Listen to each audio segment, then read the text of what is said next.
Unti-unti nang lumalapit patungong 40 million streams ang kantang Gento ng SB19 sa musical platform na Spotify.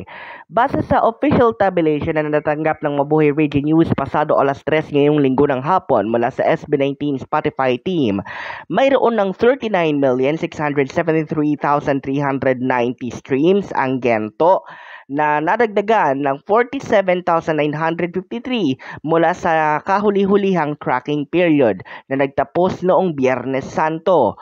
Pumapangalawa ang I Want You na mayroong 14,526,015 habang pumapangatlo naman ang Crimson na mayroong 9.27 million. Pang-apat ang Liham na mayroong 7.24 million. Ilaw na halos pumapalo na ng 7.1 million habang ang panghuli ay ang Freedom na mayroon ng 5.88 million. Sa matatal, ang Pagtatag Extended Play Album na unang inirelease noong Mayo ng nagdaang taon ay humahakot na ng 83.68 million.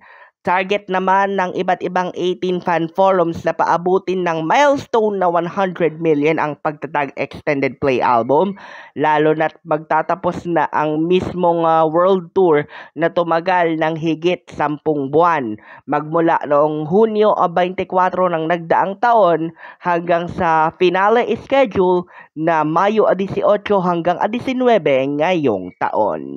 Para sa Mabuhay Radio News na walang takot at walang pinapaboran at media partner ng Pagtatag World Tour Japan, ito ang Senbat sa Patrol No. 2, Stephen Saraspe Perez.